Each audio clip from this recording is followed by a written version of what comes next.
Hi, everyone, and thanks so much for tuning in for today's video interview. I'm Tony Restell from Social-Hire and delighted to be joined today by Angelo Roberts Jr. We're going to be talking about using virtual assistants and resources in your business, and also the importance of having great processes in place if you want to scale and be successful. So, Angelo, thanks for joining us today. Do you want to just start by telling everyone about yourself and your business, and then we'll dive into today's question? No problem. Thanks for having me today. My name is Angelo Roberts. I come from across the pond, so I'm here from Connecticut in the New England version of where you guys are. And I am the owner and founder of OffSource. We are a one-stop shop for handling any and all of your outsourcing needs. We're a Connecticut-based startup. We've been doing this for about 3 years now. Awesome. So let's dive straight in and let's talk about the advantages of using virtual assistants or fractional resources, fractional staff in a business. What are some of the things that you see with all the businesses you work with that make this a really good route to go down? One of the biggest things is definitely cost, right? In this day and age, it's so very hard to not only find an employee, but keep an employee. A lot of the people that I've talked to now, it's just always saying it's so hard to find somebody that can work. And so, whether you're using fractional employees, fractional CFOs, and stuff like that, or just regular virtual assistants, it allows for any business to just keep not only their overhead a lot leaner and small, but also just keeping their actual salary and wages to a respectable amount. And I guess also gives a lot more flexibility in that cost as well. Absolutely. Only here in Europe, we have long periods of time that you have to keep staff if you decide you need to downscale or whatever. I did So not that know that.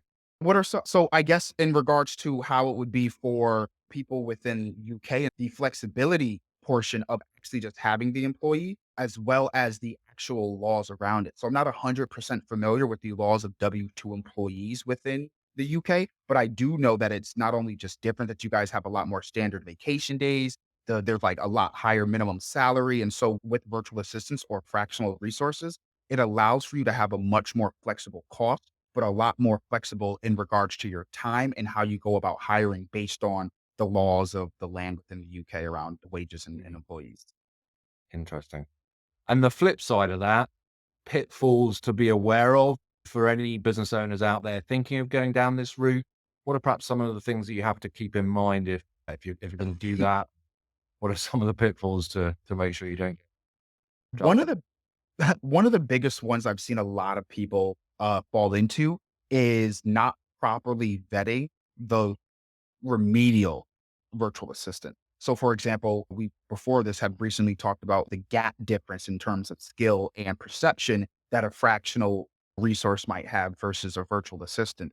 And so, when people hear the gurus online on TikTok, on LinkedIn, on Twitter say, hey, go hire a virtual assistant, they're talking usually about Fiverr, Upwork, or your 3 to 5, $10, $15 virtual assistant. And so, because of the price, people don't properly vet.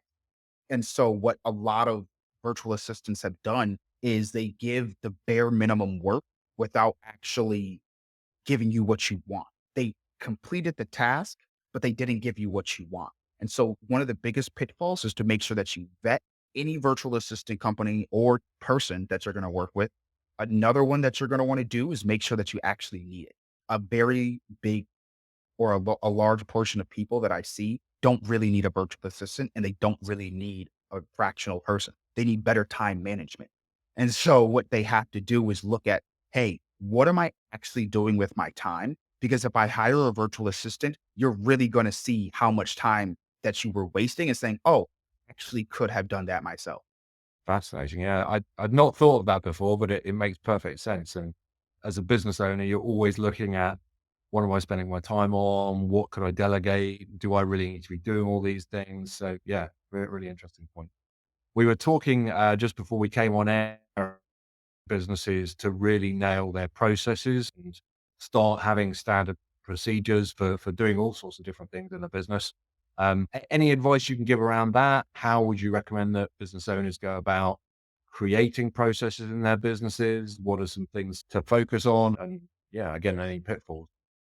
So it really depends on not only like the level of the business, So are you in your beginning stages hiring? Is this something that you hired people and don't have these processes and now you'd like to get them? So it really depends on what stage you're in. The very first thing, I'll just break it up into three different categories. Hiring your very first person. If you are listening to this and you're hiring your very first person, take 1, maybe 2 weeks to just make a list every single day of what you did that day. What actually do you do on a day-to-day basis? And then spend an entire week looking at that list and writing a step-by-step instruction manual for how to complete that singular task that you did in that day. So what you'll actually also find is that you're only really doing 3, 4, 5 actual tasks in a day, because when you break down the step by steps of those, you can now see, okay, from 10:00 to 10:05, 10:05 to 10:10, 10:10 to 10:30, the actual time increment that this process takes. So you just take 1 to 2 weeks, write down every single thing that you did during those 2 weeks, and then write the step by steps in order to complete those. If you are a little bit more tech savvy, you can use software like MemTime or just any kind of time tracking software coupled with manual creating software. So basically, it records your screen of what you're doing on a computer. A lot of the things we do nowadays are going to be on the computer. So it will actually record what you do and create a step by step based on your click path. So let's say you would like to create or send out contracts for certain. What this will do is say, hey, you went to this website, you went to this file, you clicked on these docs, you sent it to this email, which was accessible from this database. And then after that, you did X, Y, Z. And so that software will automatically create that for you. But having that documentation before you hire is extremely important. Now, to swing it to the other side, if you have already hired people, but you're finding it hard to keep track of what they're doing every day because you didn't have these processes in place, it's going to be a little bit more difficult and you're going to want to do something slightly different, but the same thing. You're going to want to ask each one of your employees to track what they do for the entire week. Now, depending on the size of your organization, you must let them know that you will not fire them. Because anytime an actual employee hears, hey, I need you to start tracking everything that you're doing, especially if they weren't doing it before, in their head, that's going to get them anxious, nervous, and you don't want them to do a bad job thinking that they're going to get fired. You don't want them to try to screw you thinking that you're screwing them. So you're going to want to just say, hey, you're not being fired. We're just trying to get a lot more organization in place. We just, for the next week, want you to track what you do. And then again, in that following week, have them write the step by steps down for each of those things that they did. And so those are going to be what you want to do if you don't have those processes in place. Really interesting. Thank you. Angelo, for anyone who wants to find out more about this, how you guys work, has any follow-on questions about either virtual assistant or setting up a process like this, what's the best thing for them to do?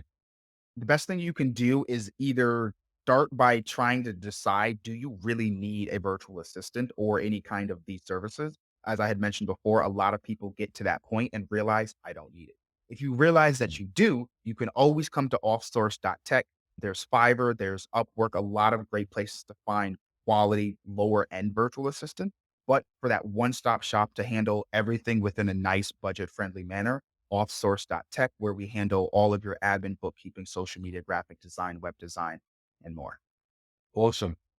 Thank you very much for your time, and I hope everyone has a great rest of the week. Bye for now. I hope everyone has a great week too.